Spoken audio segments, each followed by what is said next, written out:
When I first launched this... Sorry, 1 second. When I first launched this channel, I wanted it to be a supplementary channel to go with my main 40k channel, where if I'm looking at like 3D printing for 40k, I want you to be able to take me seriously when I then look at a 3D printer more in depth and more exclusively. So hopefully I can help you choose a 3D printer, avoid a 3D printer, or just generally just give you good advice when it comes to 3D printing. But to do that, I know I need to earn your trust. Whether you know me before or you're brand new to this channel, thank you very much for tuning in. So first of all, I use my 3D printing knowledge to upgrade those terrible paper glasses, as you can see. And also, to look really important, I bought myself a lab coat. Do I look like someone you could trust? Because I feel like someone you could trust.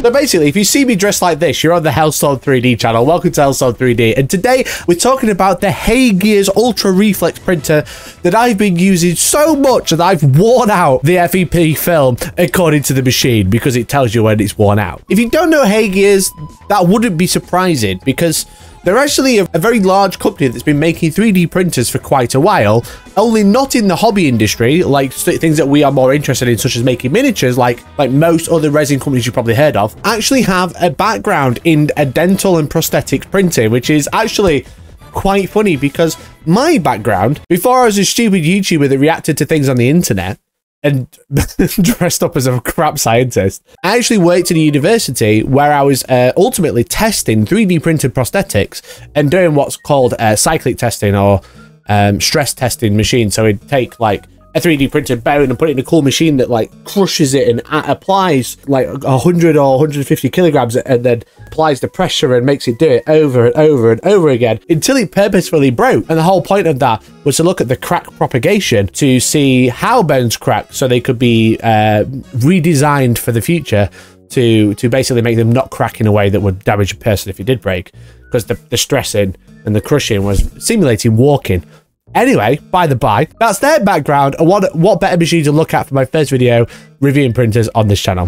Now I'm going to get out of the window. Haygears did actually send me this printer, the Cure and the wash station, for free, but they are not paying me to make this video. I've kind of done my time with them already. I made a video on the main channel using this machine to print an army, so I'm making this video purely just to tell you more about the machine that's more in depth. This is by far one of the best resin machines I've worked with, if not the best resin machine I've worked with, but there is one big catch, which I'll get into. Well, first of all, let me tell you why this machine is so much better than other machines. And the reason being, it is because, one, it is supremely high quality. Everything just feels nice. It is kind of like the Bugatti of 3D printers. If you're driving around in a Ford, this is a Bugatti. I drive a Ford. I drive a Ford, I would know. I never drove a Bugatti, but if I had one, it'd look like that. It also has a whole bunch of features that you want in resin 3D printing, but they're usually supplementary or homemade that are a little bit janky, but these are all included in the machine. The print bed is solid metal all the way through. The handles, the plate, everything is all metal. It is a very chunky piece of kit. If you dropped it, you would probably break a toe. It has cob or chip onboard lighting, and it has a 33 micron pixel size. Now, the pixel size, compared to like other printers on the market, sounds quite big. However, the way this machine uses them, you wouldn't even know. It has a 192 by 121 times 220 millimeter build volume, and the resolution of the screen is 5760 by 3600 pixels across the screen, and it is 9.25 inches diagonally. But the thing is with Haygears, they don't list off like a K of the screen. Like obviously most machines, you probably look at 4K, 6K, 12K if you're talking about L gear and stuff like that. But what they do list is the accuracy of 16 microns. Now, no other company is kind of talking about this, but 16 microns is minute and is probably one of the highest accuracy when it comes to 3D printing today. Where most other machines or most other companies will probably not really give you the actual accuracy of the machine. They'll just be like, it's 16K screen, it's so cool, it's so epic, print away and have fun. Whereas if you actually compare like this to another machine, which is like 12K, the quality is on par, if not higher, without even trying. Now, that's enough about the stats. Actually using the machine is, as I mentioned, a dream.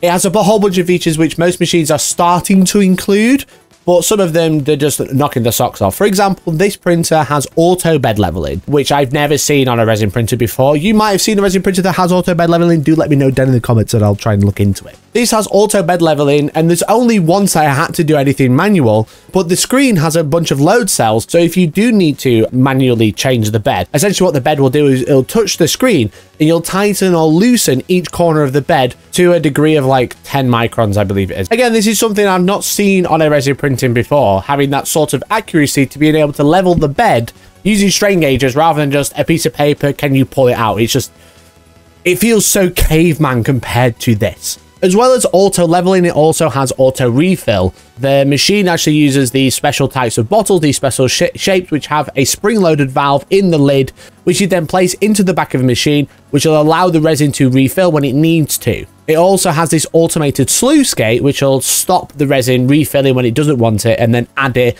like mid-print. If it wants to pause, add the resin, and then continue the print, so you don't get any movement whilst it's filling up while you try to print something. It also has a built-in heater in the vat, so that the resin is the perfect printing temperature, and it also mixes the resin while it's heated. The build plate will go in and out of the resin while it's heating up, while it's preparing to print.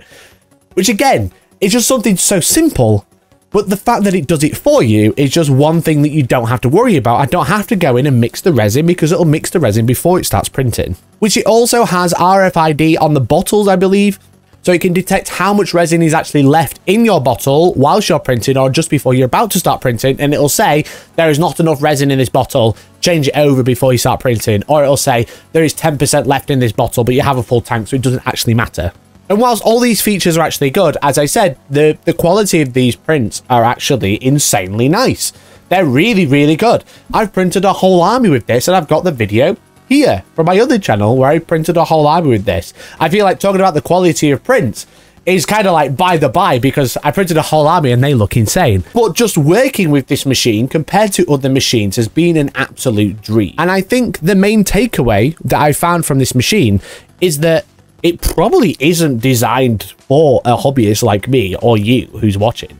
If you're a company that's like, damn, I love 3D printing, but I don't want to spend 4 weeks training staff how to use a 3D printer, this might be the one for you. Because when it comes to this machine, it actually connects to the Wi-Fi, and then you can connect it with your Slicer Blueprint Studio. Now, I've already made a video about the dangers of connecting to Wi-Fi's, but hear me out.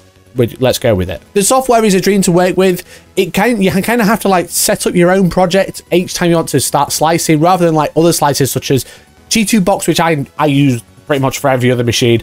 And I know Lychee Slicer is very popular, but G2Box is like, there's a lot of information there and it's not very straightforward. Whereas this slicer, it's very step-by-step. It's prepare the models. It's auto-orient them. It's auto-support them. It's decide what layer height you want to do. It starts slicing. And it'll start slicing in the background as well, where you start working on the next plate. While you go watch a YouTube video or whatever, it'll do it all in the background. It'll automatically send it to the machine. And then you can either start it from the software or your phone, for example, if you want to just start it from your phone instead. And then, or you can click go on the machine and just let it do it. And again, if there is any issues on the machine, it notices them. If there's not enough resin, if there's some artifact on the screen and it doesn't like quite detect, and it's like, oh, there's a bit of old resin there that you've not noticed, it'll tell you, it'll send a notification to your phone saying it's failed, and it'll tell you the issue on the screen on there.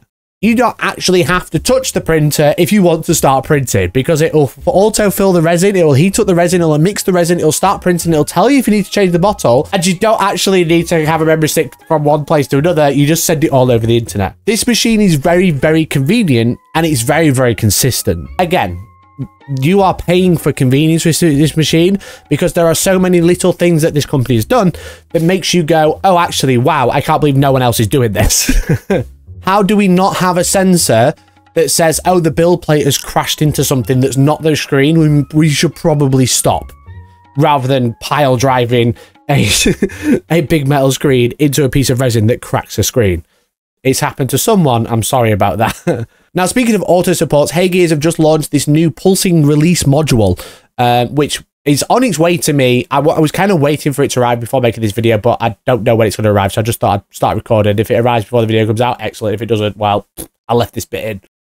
It's essentially a fish tank pump that applies air between the release film and your screen to reduce the vacuum and reduce the pulling forces from when you are printing, because obviously when you are curing on the release film and you peel up, the release film is going to pull up and there's nothing between there, so it's going to create a vacuum, which is going to create a big snapping force. What this is going to do is going to apply air underneath to allow it to balloon up ever so slightly, so it peels ever so slightly softer.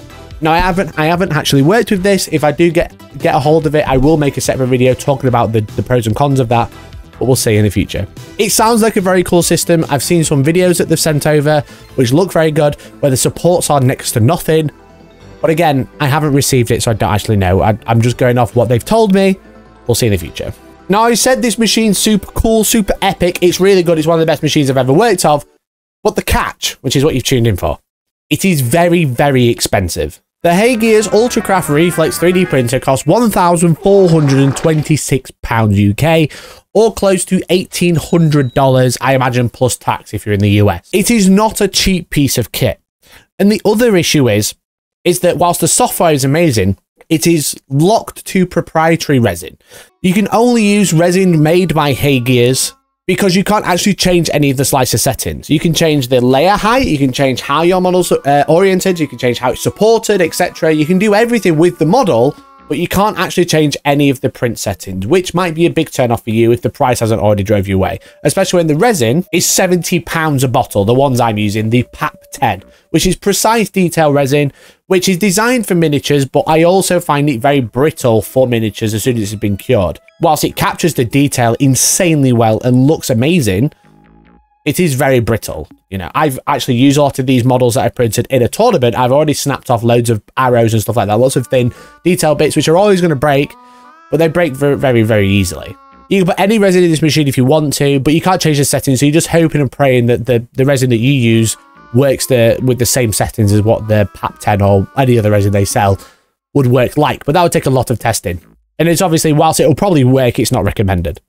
Now, obviously the con is the price of the machine, and the other con is the price of resin, which you are locked to using. The pro of this is the fact that if you have something that doesn't print, you can upload the file to Hagears and they will look at it and be like, well, we need to change this, we'll sort this out for the slicer, etc. Because this is designed to print perfectly every single time, because you are using their machine, their slicer, their resin. They are synced to the right temperature, the right lift speed. But what this does is takes the user out of the equation. You can't change anything. But also, if it doesn't work, it's their fault, not yours, and they will have to help you. There is an assistant built in to the slicer that you can contact Hagears and they will come back to you and give you feedback and trying to help you along to get something printed. As I mentioned, I don't know if this is designed for hobbyist printers or people are printing for like tabletop games. If you are a company or professional that wants to print stuff and it wants it to work every time and you want hands-on support from a professional whenever you need it, this is bob on. What you're paying in convenience, you don't have to pay in training, in failures, in all of that. That you are, whilst spending a lot more money up front, and per print you're spending a lot more money, you are not wasting as much money in failures, trials and error, training, etc. So what you're getting is a premium machine with commercial results with no effort. And that's kind of the selling point of this machine. Whilst it's very, very good, it's very, very expensive, but it's very, very expensive because I feel like you are getting a lot outside of just the machine. You are getting a whole team of support that'll go, oh, actually, our slicer's been a bit rubbish with this model. Let me sort it for you. Speaking of proprietary, they also sent me a wash and cure station, which if you buy all together with the printer, it will cost you £2,458. Again, this isn't the cheapest stuff on the market. I just want to get the price out of the way. The wash station is a unique system. There's something I've not seen before. It is two buckets that you place on a gyrating plate that will literally hula. It'll do the hula to clean your models rather than using ultrasonic, one of the science mixy things. And what you do is you place the tub into the machine and it'll gyrate to shake all of the isopropyl alcohol over the miniatures, smash the miniatures together whilst cleaning. But actually, I think it works really, really well. And again, this actually connects to the Wi-Fi via your phone as well, which you can then update the machine if you need to, if it's got some cool updates that a thing that just spins needs. not overly useful. But again, if you're wanting to take the person out of the equation, you can actually send the job that you've printed, that you've sliced, not only to the printer, but you can also send it to the wash station, and it will set the speed and time that it thinks it needs to wash the model for to the machine. Something that I don't think other people have actually picked up on. Like, how long do you wash a print for? I don't know. Well, the slicer will do that for you, and it'll set the speed, it'll set the time, and it'll wash it for you. Then once you've done washing the model, you take the one bucket that you just had and take the new bucket, which is actually empty now, and place them on top of each other. And there is a press valve underneath that you turn to open, which will take all of the IPA from the bucket you just used to cleaning out into the separate bucket to leave your models that you've just washed in the top that you can then grab out and leave out to dry. Now, I had a huge issue with this. Funnily enough, I didn't film this. I had a bit of a disaster with the wash station. Now, I realise all my mess is now in the reflection. I tidied so you couldn't see the mess. Obviously, these have these valves on the bottom. I actually got a bit of resin stuck in here. Caused me a little bit of an issue. So obviously, you put that on there and drain the IPA from here to there. However, this valve stayed open and a piece of resin got through. So I drained it from here, turned my back to go do something else, and then the isopropyl alcohol leaked out of here onto my desk and then onto the floor. That's really nice. That's a really cool system. I should have watched it, granted. However, the filter should be stuck in more so it doesn't come out, so the resin can get through and get stuck in the valve. Whilst that issue happened 2 months ago, I think it was, I am still in contact with Hagears, and they are still looking at this machine and they're going to be resolving it. The recent update, which I had today, is saying the problem has been investigated. We replicated the issue, we'll upgrade in the future. Whilst I've had that issue, and I know a couple of other influencers who have got this machine have had the same issue of leaking IPA all over the desk, they are now aware of the issue and they are looking to fix it because my grate actually, or the sieve in the bottom of it actually fell out mid cleaning, which then allowed resin to get trapped. So when I actually turned it, whilst it allowed me to turn the screw, it trapped resin in there and just leaked IPA everywhere. But they are aware of the issue and they are on the case. So maybe they'll do a recall, maybe they'll just like change the model and just send a new one out. I don't know, but they are aware of the issue and they are on it, which is more I've had from other companies where they've sent me a machine, I've gone, hey, this is bad, and then they've ghosted me. But again, you are paying for the premium, you expect a premium experience, and currently, whilst I've had an issue with the wash station, they are rectifying it, which to me is a premium experience. Which then leads us on to the cure station as well. The cure station, again, is part of the bundle. If you wanted to buy these separately, it'd be close to £400 for the wash station and almost £800 for the cure station. If you buy one of these, do let me know. I'm just kind of curious, how much expendable income do you have and why you're not signed up to my non-existent Patreon? The cure station is a small pizza oven. It is an oven. It has both bake and cure settings. You can use the bake to heat up the chamber up to, I think it's about 70 or 80 degrees. To dry off prints, obviously once you've taken them out the IPA, they're going to be wet. I usually leave them to evaporate, but you can put them straight in the machine to bake them, to warm them up to evaporate any of the IPA. What I found it's actually good for is once they're air dried, is baking them to make them nice and warm to peel off supports. Obviously supports you can dunk them in hot water, you can use a hairdryer, or now you can put them in a machine that does it all for you. And then it also has a cure system. It is a fully reflective box. It is a very good curing system. I've used a couple of curing systems in the past where it's been like LEDs underneath and LEDs at the sides. I've worked with bread bins, for example. That was my first cure station that my friend Elliot is still using today. I'm going to be giving him a cure station after this. But it is fully reflective inside with LEDs everywhere and a nice turntable. And it's just, it can cure, it'll warm it up while it's curing as well. But again, taking the person out of it, it connects to the Wi-Fi, you can update it, and you can also send the file from the slicer to the cure station. I'm pointing there because it was there before. You can send it to the cure station and it'll tell you how long you should cure it for. Again, it is just taking the human out of all of it, so if you want something printed, it'll print it for you without having to be someone who knows how to 3D print. It'll just take, you're not there. You're merely just there, the monkey pressing the buttons, whilst the machine is doing all the hard bit. So that's the thing. The catch is the Hagears machine is very expensive, locked into an ecosystem. It's much like the Apple it's much like the Apple of the 3D printing market, it feels. If you've got an iPhone, you're probably okay, but if you want to use everything, You need a Mac, you need an iPad, you need an Apple Vision Pro. I've got my own Apple Vision Pro. Oh my god, these are left such a dint in my head. So whilst it's expensive to run, it takes you out of the equation. You are no longer the problem, okay? Don't let anyone tell you otherwise. But what this machine does is it just does everything for you. And if you have an issue, there is a team of people there ready to assist you with like, I don't want this print isn't working. Why? Oh, it's our slicer. Let's send an update to everybody. So now everybody's got that same update and maybe they won't have the same problem. However, it's an ecosystem. You can't fiddle with it. If you are a tinkerer, this is probably not the machine for you. It's very expensive, as I've already mentioned. The resin is very expensive. I personally probably won't be buying any more resin for this machine because it's just very expensive. I work with a lot of machines and I'm pretty good at working with those machines already because I do it on an almost daily basis. So for me personally, as a consumer, it's too expensive, okay? I can't recommend it on that front. But if you are someone, as I mentioned, probably a professional wearing a lab coat like me, and you want something that is just going to take all of the stress of dealing with it, such as if you're working, if you're a miniature manufacturer and you need prototypes, if you need prototypes for anything else, if you're just looking for anything that's like that, I don't know what people use 3D printing for. If you're selling stuff from 3D prints, this is probably too expensive as well.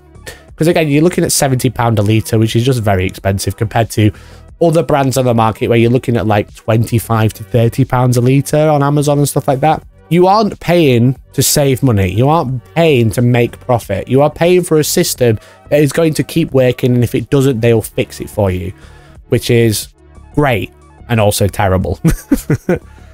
So that's it. That's the Hey!Gears Ultra Reflex system with the wash and cure station, and my first review on the channel. Let me know what you think to this type of monologuing about my experience. Again, this is a very cool machine. It is very good, and I've printed whole armies and more with it. I just wish this was cheaper because it would make a bigger splash on the market. I feel like people are going to see this one and be like, wow, it's a really cool machine. Shame I'm never going to own one, because we're in a cost of living crisis across the world. It's just too expensive. It's like $3,000. If you let's be real, it's like close to $3,000 to get up and running with this, because you're going to need IPA, you're going to need gloves, you're going to need towels, you're going to need the resin, because obviously it's 2.5 plus the resin. But I wish more people could get their hands on this machine and experience the joy of 3D printing just like I did. So that's it. Thank you so much for watching. If you haven't already, please subscribe. I have like a few hundred subscribers, and it'd be cool if I had a few thousand or more. If you haven't already, subscribe to my main channel where I do tabletop and 40k stuff. I don't have a Patreon, but I do have memberships over there, and it lets you join our Discord over there, which has a 3D printing area. But otherwise, thanks so much for watching, and I'll see you in 3D. I'm going to go and extend the band on this because Jesus Christ, my head hurts so much.